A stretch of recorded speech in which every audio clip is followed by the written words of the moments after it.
Shalom, selamat malam saudara yang dikasihi oleh Tuhan Yesus Kristus. Kasih karunia dan damai sejahtera dari Tuhan kita Yesus Kristus menyertai saudara.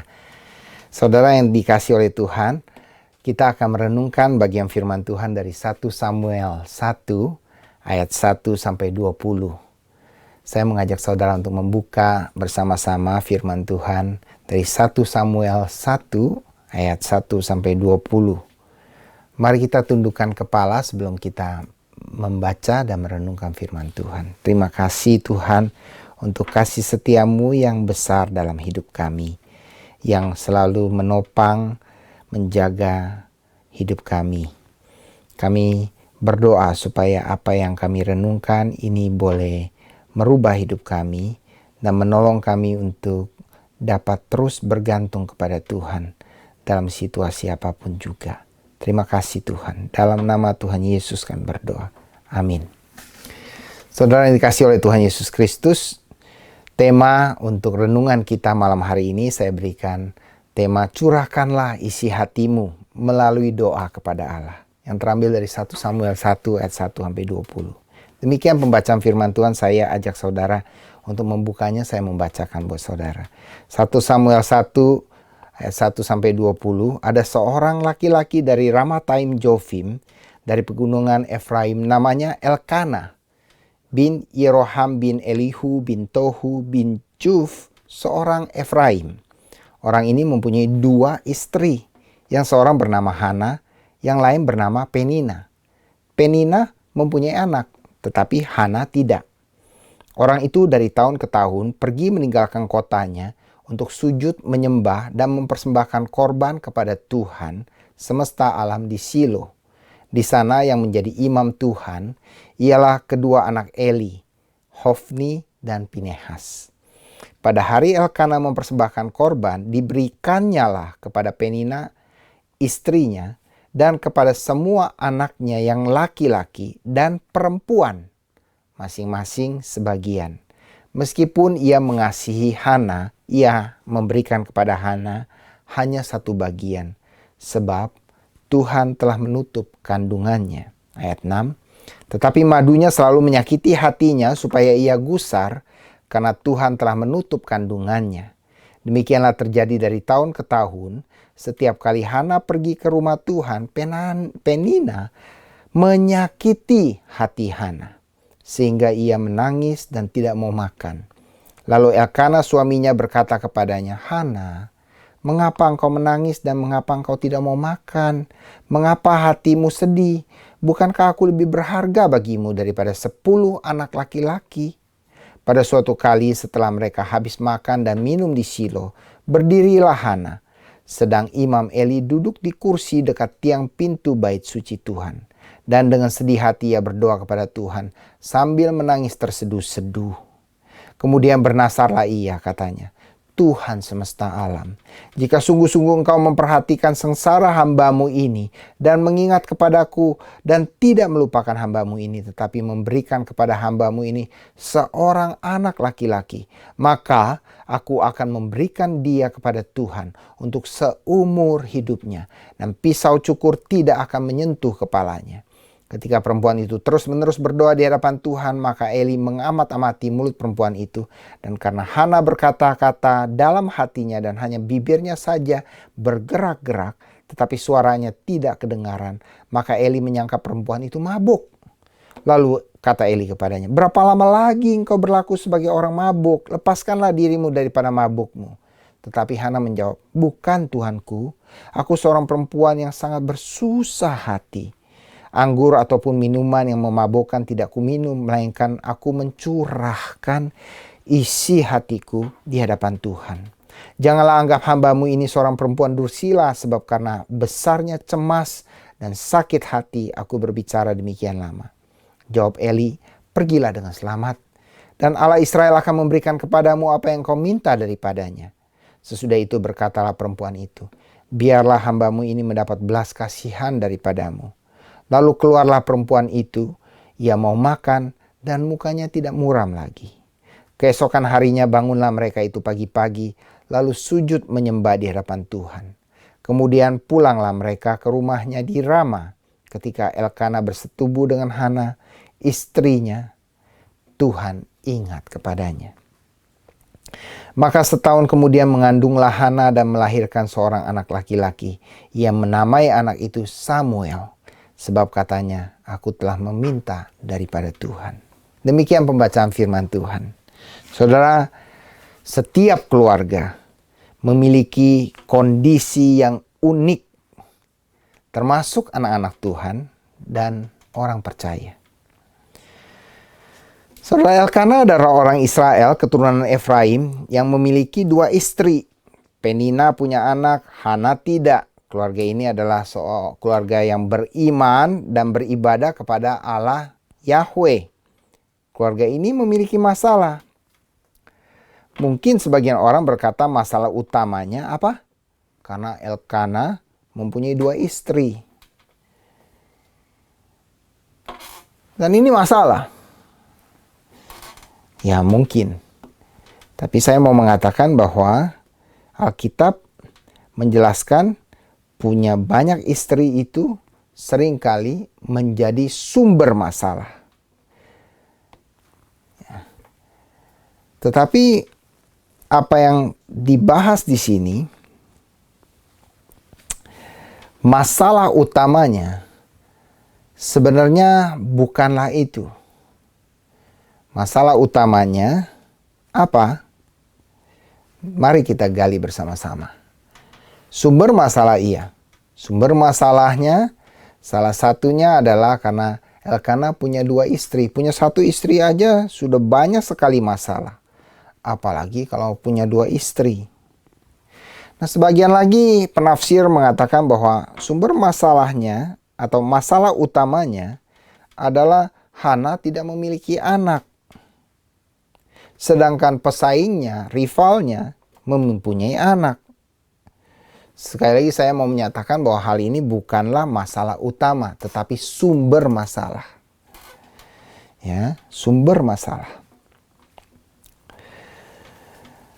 Nah, masalah utamanya jadi apa? Masalah utama keluarga ini sebenarnya dijelaskan di ayatnya yang ke-6 dan 7. Yaitu Penina itu menggusarkan Hana dan membuat Hana itu sakit hati. Itulah masalah utama. Saudara, mungkin kita bisa menyalahkan Elkana. Mungkin kita juga bisa marah kepada Penina. Kita juga bisa mengusulkan kepada Hana, udah jangan mau dibully, cuekin aja Penina. Mau ngomong apa kek, nggak usah dipedulikan. Namun sekali lagi saya mau menyatakan bahwa setiap keluarga punya cerita yang sulit untuk diceritakan kepada orang lain. Nah, inilah cerita yang sudah diceritakan oleh Alkitab mengenai permasalahan keluarga Elkana. Bahwa Penina sering sekali menyakiti hati Hana dan itu membuat masalah itu terus-menerus dan berlarut-larut. Pepatah Chinese mengatakan cia-cia you penanian de cing. Artinya bahwa setiap keluarga punya buku yang sulit sekali dibaca oleh orang lain. Artinya setiap keluarga memiliki cerita yang sulit untuk diceritakan kepada orang lain. Hari ini berlaku buat semua orang, termasuk keluarga orang beriman, termasuk keluarga hamba Tuhan, termasuk keluarga orang-orang yang melayani Tuhan, termasuk keluarga orang-orang yang mendoakan orang lain, termasuk keluarga yang memimpin gereja, termasuk keluarga saya sendiri juga. Setiap keluarga punya permasalahan sendiri yang sangat unik, yang tidak mudah dinilai, apalagi dihakimi oleh orang luar. Orang luar mungkin boleh saja menilai karena tidak mengerti alasan di balik permasalahan dari setiap keluarga. Namun saudara harus yakin sekali di dalam melayani Tuhan. Jangan kendor untuk terus melayani Tuhan walaupun keluarga Anda memiliki kekurangan atau masalah. Sebab semua orang memiliki masalahnya sendiri. hanya saja diketahui atau tidak diketahui orang. Yang perlu dilakukan bukan untuk membukanya atau menutupinya kepada orang lain, tetapi yang perlu dilakukan adalah membawanya kepada Tuhan, bawa permasalahanmu kepada Tuhan, bawa keluargamu kepada Tuhan, bawa kecemasanmu kepada Tuhan. Curahkanlah isi hatimu lewat doa kepada Tuhan. Tiap keluarga unik. Bawa masalah saudara kepada Tuhan. Yang kedua, kepedihan, kegusaran, kesedihan, kekhawatiran, ketakutan, kebingunganmu, itu bawalah semuanya itu kepada Allah dengan apa adanya. Ayat 10 sampai ayat 12 mengatakan, dengan hati pedih Hana berdoa kepada Tuhan sambil menangis terseduh-seduh. Kemudian dia bernasar kepada Tuhan.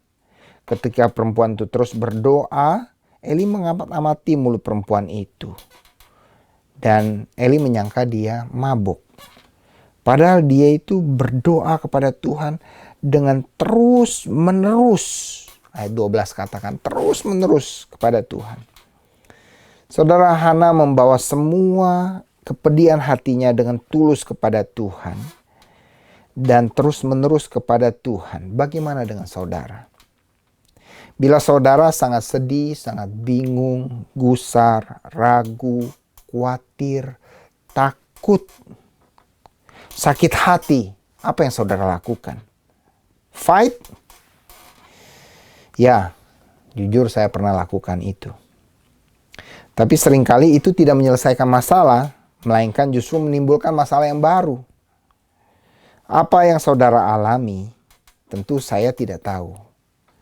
Persoalan apa yang saudara hadapi, permasalahan apa yang ada dalam rumah tanggamu. Tidak ada orang yang bisa di luar dari rumah tangga saudara paham. Tapi satu hal yang saya tahu dan pasti adalah Allah peduli kepadamu dan kepada keluargamu. Ia bukan saja maha tahu, ia mau supaya saudara memberitahu kepadanya, agar hati saudara dapat menjadi lega. Ia selalu mau mendengar keluh kesah dan kesedihan, kepedihan, ketakutan, kekhawatiran, kebingungan, keresahan saudara. Saya rindu sekali perenungan kita mengenai apa yang diceritakan di dalam 1 Samuel ini membawa kita kepada kesungguhan mau mencurahkan isi hati kita kepada Tuhan dalam doa bahasa kita yang sangat sederhana. Dan Tuhan mendengarkan. Saudara, Hana dengan sangat jujur sekali berdoa dan berpikir yang sangat polos. Mengatakan bahwa kalau Tuhan engkau mau menjawab doa, saya mau lakukan begini, saya mau begini. Saudara, dengan doa apa adanya, Tuhan mendengar dan Tuhan menjawab. Alkitab mengatakan begini dalam Filipi 4 ayat 6. Janganlah hendaknya kamu khawatir tentang apapun juga, tapi nyatakanlah dalam segala hal keinginanmu kepada Allah, dalam doa dan permohonan dengan ucapan syukur. Semua keinginanmu. Jadi jangan takut bila engkau menghadapi masalah, sebab Allah peduli kepadamu. Bawalah itu dalam doa. Hal yang ketiga, saudara, ketika kita berdoa, Tuhan selalu menjawab doa kita. Tepat pada waktunya Tuhan, tepat pada kehendak Tuhan. Ada orang bertanya, kapan Tuhan menjawab doa? Alkitab menjawab selalu tepat pada waktunya. Jadi kapan dong? Kapan waktunya Tuhan? Alkitab menjawab, hanya Tuhan yang tahu waktu kapan yang tepat. Kita tidak pernah tahu kapan Tuhan akan menjawab. Kita tidak pernah tahu bagaimana jawaban Tuhan. Yang kita tahu adalah Alkitab menceritakan dengan pasti bahwa Allah selalu memberikan waktu yang tepat, keputusan yang terbaik bagi semua anak-anaknya menurut kehendak dan maksudnya di dalam waktunya yang sangat tepat. Jawaban Tuhan umumnya ada 3, yaitu ya, tidak, atau tunggu. Tapi ada kondisi yang lain, yaitu kondisi yang khusus, bukan ya, bukan tidak, bukan tunggu. Tapi karena Tuhan marah, Tuhan tidak menjawab. Beberapa minggu ke depan, saya sungguh berharap kalau kita punya kesempatan, kita akan membahas mengenai hal khusus tersebut yang tercantum di dalam 1 Samuel 8 ayat 18, 1 Samuel 14 ayat 41, 1 Samuel 28 ayat 6. Pada saat itu Tuhan marah kepada Saul dan Tuhan tidak menjawab apapun, tidak membalas apapun. Terkadang Tuhan tidak menjawab kita bukan karena Tuhan tidak menjawab, tetapi karena kita tidak sensitif. Kadang Tuhan mengatakan ya, kadang Tuhan mengatakan tidak, kadang Tuhan menyatakan tunggu, bukan Tuhan tidak menjawab. Saudara, jawaban Tuhan umumnya ada 3, yaitu ada ya, tidak, atau tunggu. Memang ada situasi khusus di mana pada 1 Samuel 8 ayat 18, 1 Samuel 14 ayat 41 dan 1 Samuel 28 ayat 6 menyatakan ada suatu kondisi khusus di mana Tuhan marah pada Saul dan Tuhan tidak menjawab. Tapi itu kondisi yang sangat khusus. Tapi umumnya Tuhan menjawab ya, tidak, atau wait. Dan ketika Tuhan menjawab, ya, Tuhan tidak selalu menjawab doa kita sesuai dengan keinginan kita. Alkitab menyatakan bahwa Tuhan memberikan kepada kita selalu yang terbaik buat kita, yang belum tentu sesuai dengan apa yang kita inginkan. Sebab yang terbaik buat kita adalah sesuatu yang bersifat kekal dan Tuhan lebih tahu yang terbaik, lebih daripada kita tahu apa yang terbaik buat diri kita. Saudara, masa depan di mana apa yang akan terjadi tidak kita ketahui.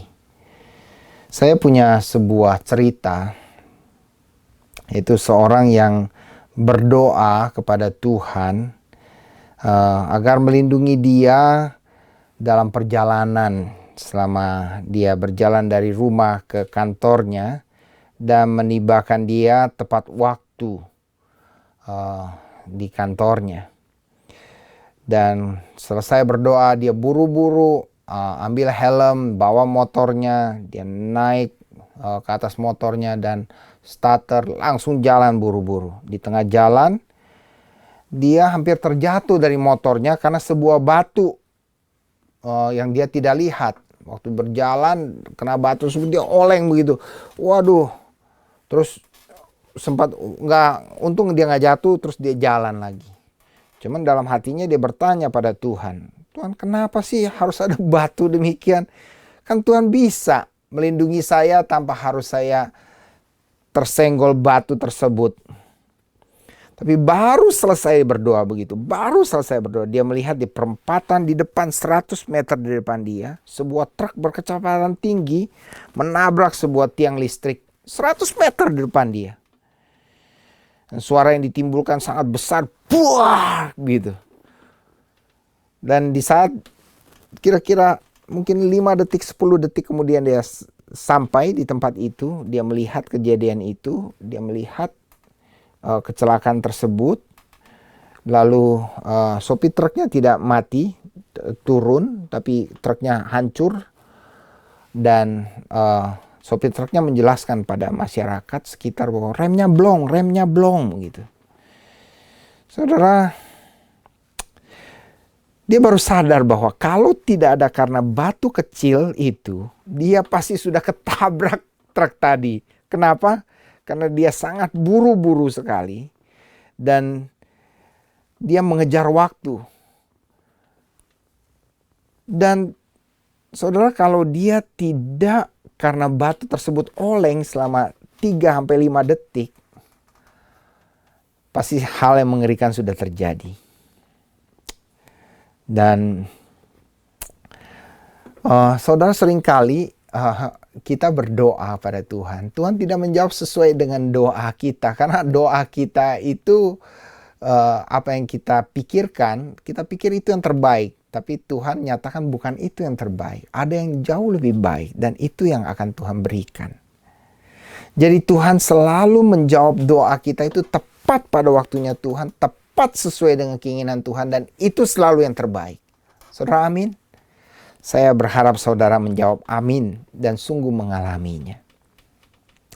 Saudara, apa yang saudara alami pada saat kesulitan, kesusahan, kesesakan, mungkin saudara tidak dapat mengerti. Tapi saya akan katakan begini, Tuhan itu Maha Tahu. Oleh sebab itu, curahkanlah isi hati saudara dan tetaplah datang padanya. Curahkanlah seluruh pemikiran saudara, hati saudara kepadanya dengan bahasa yang sangat sederhana, dengan apa adanya. Sebab Ia tahu isi hatimu, Ia tahu pemikiranmu sebelum Anda bicara padanya. Pertanyaannya adalah, kalau begitu ngapain berdoa? Tuhan mau supaya kita berdoa, supaya kita memiliki hubungan dengan Dia.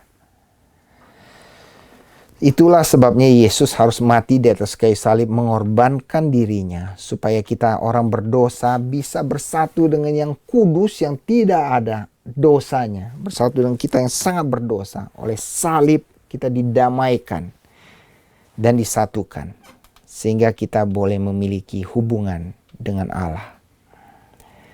Saudara, setiap orang, setiap keluarga memiliki kondisi yang unik dan khusus. Jangan putus asa untuk menghadapinya. Kenapa? Sebab hidup ini ada Tuhan. Dan Tuhan itu peduli dan sanggup memulihkan hidup kita, sehingga semuanya akan terjadi indah pada waktunya. Bawalah semua permasalahan saudara kepada Tuhan, sebab Ia mempedulikan kamu. Firman Tuhan dalam Roma 8 ayat 8 mengatakan, kita tahu sekarang bahwa Allah turut bekerja dalam segala sesuatu untuk mendatangkan kebaikan bagi mereka yang mengasihi Dia, yaitu mereka yang terpanggil sesuai dengan rencana Allah. Allah merancang segala sesuatu untuk kebaikan saudara. Datanglah kepadanya. Mari kita datang kepada Tuhan saat ini. Tuhan di sorga, terima kasih untuk kasih setiamu yang besar.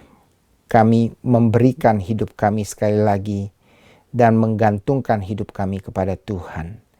Dengarkanlah doa-doa yang kami ajukan, panjatkan kepadamu. Terima kasih Tuhan.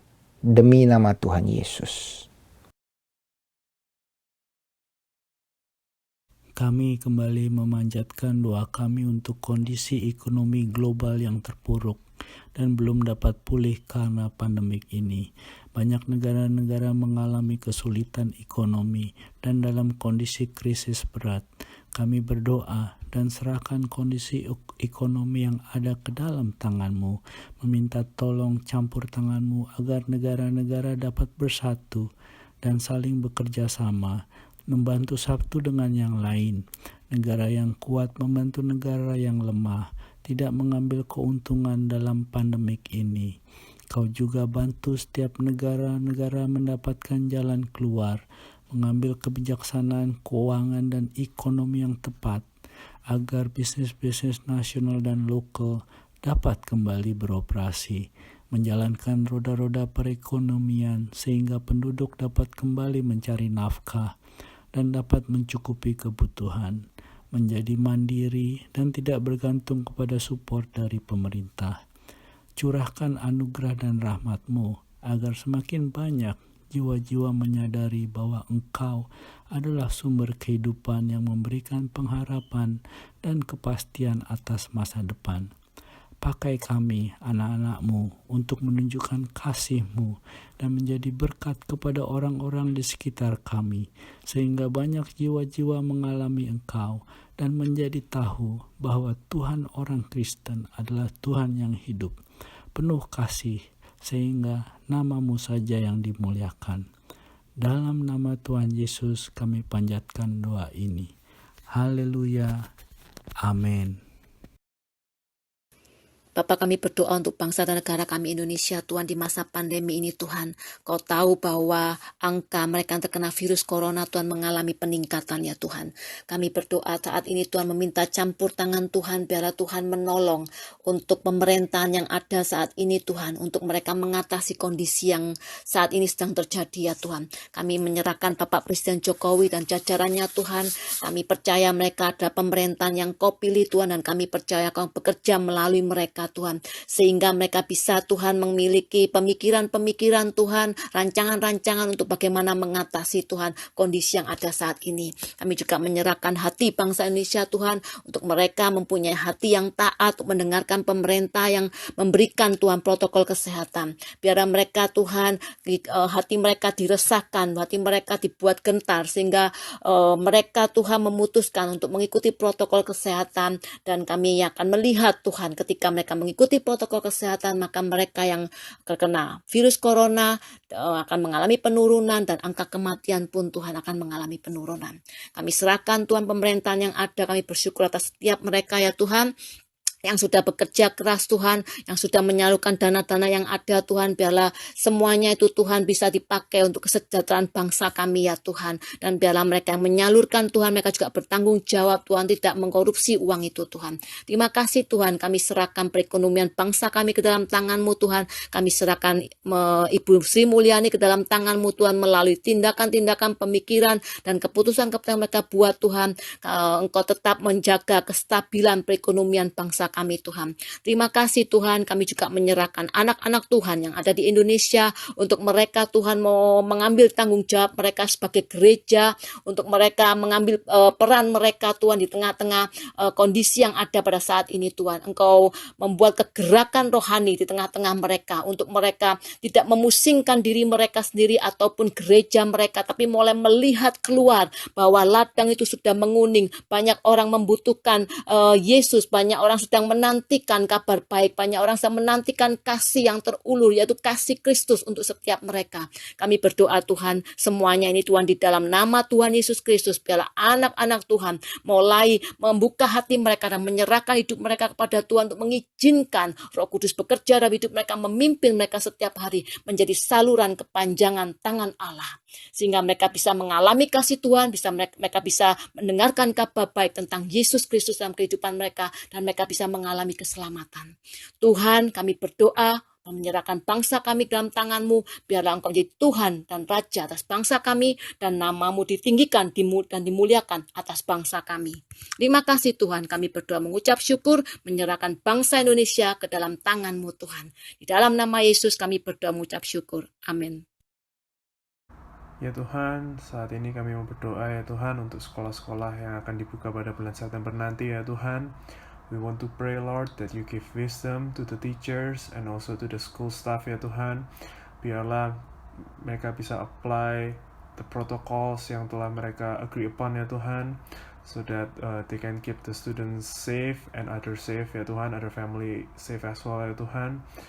And biarlah, ya Tuhan, dengan dibukanya sekolah-sekolah ini, education in BC, ya Tuhan, dapat tetap berjalan, ya Tuhan. Orang-orang ini dapat Engkau pakai, ya Tuhan, di kedepannya, ya Tuhan, untuk memuliakan nama-Mu, ya Tuhan. And yes, Lord, please continue to give them protection, especially in terms of health, ya Tuhan, both to the teachers and to the students. Biarlah kasih karunia dan penyertaan-Mu, ya Tuhan, senantiasa ada pada mereka, ya Tuhan. And also bless them, ya Tuhan. Maybe some of them find it uncomfortable and also confusing with all the protocols, with the new normal, ya Tuhan. But we want to pray, Lord, biarlah mereka dapat adjusting well, ya Tuhan, dan biarlah segala sesuatunya, ya Tuhan, dapat berjalan lancar tanpa adanya disruption atau resistance, ya Tuhan, dari pihak-pihak yang mungkin mencoba untuk mengacaukan, ya Tuhan, sistem yang udah ditempatkan dengan baik ini, ya Tuhan. And at the same time, ya Tuhan, give them renewed strength, ya Tuhan, semangat yang baru untuk para student dan juga para teacher, so that bersama, ya Tuhan, mereka dapat benar-benar, ya Tuhan, bekerja sama, so that they can realize ya Tuhan segala sesuatu yang mereka lakukan ini ya Tuhan, baik dari pihak teacher maupun student, ini semua mereka lakukan hanya for the better future ya Tuhan, future that sepenuhnya hanya berada dalam tangan-Mu ya Tuhan. Thank you Lord, in Jesus name we pray, amin. Tuhan Yesus, malam ini kami ingin berdoa bagi perekonomian Kanada. Kami mohon hikmat bagi para pemimpin yang duduk di pemerintahan kota, provinsi, dan federal untuk dapat terus mengatur perekonomian dengan bijaksana agar bisa bertahan di tengah global krisis ekonomi saat ini. Tuhan, kami mohon agar lokal bisnis dan restoran bisa terus kuat dan bertahan dalam masa-masa ini agar bisa menunjang perbaikan ekonomi. Kami mohon hikmat bagi para pengusaha agar bisa mengatur usaha dan pekerjanya dengan bijaksana, dan kami mohon tuntunan Tuhan bagi para pekerja agar bisa bekerja lebih giat, rajin, dan lebih sungguh. Kami mau mengucapkan syukur bahwa sebagai dampak pembukaan kembali sejumlah bisnis, produk domestik bruto Kanada tumbuh 4,5% di bulan Mei. Kami berharap semoga perekonomian Kanada bisa kembali pulih dan masyarakat Kanada bisa bekerja untuk memenuhi kebutuhan hidupnya tanpa harus bergantung kepada pemerintah atau orang lain. Semua ini kami panjatkan demi kemuliaan nama-Mu. Kami percaya bahwa masa-masa sulit ini akan berlalu dan setiap pencobaan dapat kami lalui dengan berkemenangan melalui iman kami kepadamu. Mata, hati, dan harapan kami selalu tertuju kepadamu. Pertolongan-Mu selalu tersedia dan tepat waktu bagi kami, membuat kami lebih bergantung dan berserah kepadamu. Tolong kami untuk hidup penuh syukur setiap saat, setiap waktu, di setiap keadaan. Kami rindu untuk selalu bisa menyenangkan dan memuliakan-Mu. Terpujilah Engkau selama-lamanya. Dalam nama Tuhan Yesus Kristus kami panjatkan doa, permohonan, dan pengucapan syukur ini. Amin.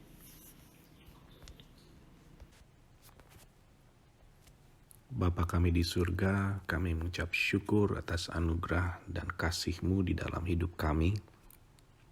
Kami berdoa bagi Pastor Gagan, Bu Maria, dan keluarga yang saat ini sedang menjalani sabatikal. Biarlah mereka boleh menikmati ketenangan dan mengambil waktu di luar pelayanan untuk mendekatkan diri kepada Tuhan. Biarlah melalui sabatikal ini mereka dapat mengalami pembaharuan dan pemulihan, baik secara fisik, emosi, bahkan iman mereka juga dapat semakin diteguhkan.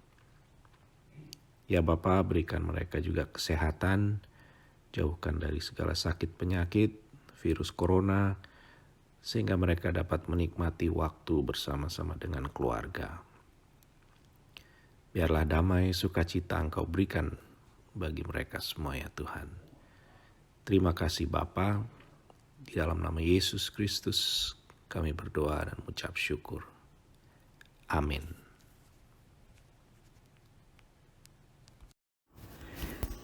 Tuhan yang ada di dalam surga, yang selalu menunggu doa-doa kami dengan setia. Hari ini hamba mau berdoa bagi Pak Sony dan Pak Arthur yang selama 3 bulan mendatang ini akan menggantikan Pastor Gagan yang sedang sabatikal bersama keluarga. Kami berterima kasih ya Tuhan atas kedua hamba-Mu ini yang dengan rela bersedia melayani kami.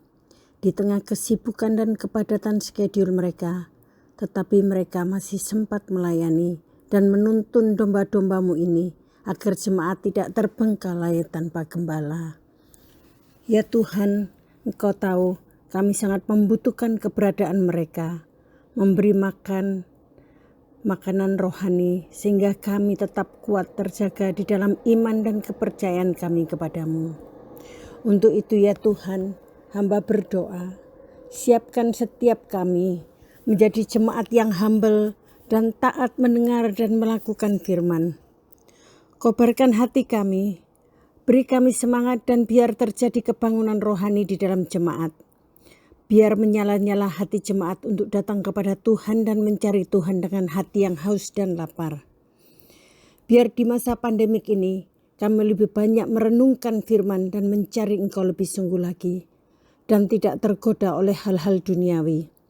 Agar jemaat berjalan dalam kebenaran firman Tuhan, di mana saja kami berani bersaksi dan hidup sebagai terang dan garam. Hidup di dalam takut akan Tuhan. Urapi Pak Sony dan Pak Arthur selama melayani kami ya Tuhan. Berikan semangat dan kekuatan serta jaga kesehatan mereka. Bantulah mereka untuk bisa mengatur waktu dan schedule pelayanan dengan hikmat dari Engkau ya Tuhan. Urapan yang baru dan semangat yang menyala-nyala. Tambah-tambahkan hikmat dan pengurapan, kepinteran dan pencerahan-pencerahan, serta kemampuan mendengar suara-Mu dengan lebih jelas lagi. Tuntunlah mereka ya Tuhan. Banyak kesibukan mereka, tetapi tetap mampukan mereka untuk memberikan perhatian kepada kami juga. Beri keberanian setiap kali mereka membawakan firman-Mu, agar menyampaikan segala isi hati-Mu dengan confident. Hati yang takut kepadamu dan bukan kepada manusia. Mereka butuh bantuan dan uluran tangan-Mu ya Tuhan, karena mereka tidak dapat melakukan pelayanan ini dengan kekuatan sendiri. Biar mereka membuat Engkau sebagai bos dan partner pelayanan yang mereka sangat butuhkan. Beri kekuatan secara fisik dan mental ya Tuhan. Saat mereka melayani, ada kerjasama yang baik di dalam keluarga. Engkau yang melindungi setiap anggota keluarga mereka, jauhkan dari bahaya dan dari yang jahat. Berikan pengertian dan kesabaran. Jauhkan dari kesalahpahaman dan rasa stres. Biar mereka melayani tetap dengan pikiran dan hati yang tenang. Mata yang tertuju kepadamu. Lewat pelayanan mereka, nama-Mu saja yang ditinggikan dan dimuliakan. Terima kasih ya Tuhan. Kami berdoa hamba-Mu di dalam nama Tuhan Yesus Kristus dengan ucapan syukur. Amin. Bapa yang baik, kami bersyukur karena Engkau mendengar setiap doa. Dan Engkau akan menjawab doa-doa yang kami panjatkan sesuai dengan kehendak dan rencana-Mu dan tepat pada waktunya. Kami belajar berserah dan berharap kepadamu. Jadilah kehendak-Mu. Demi nama Tuhan Yesus kami bersyukur, kami berdoa. Amin.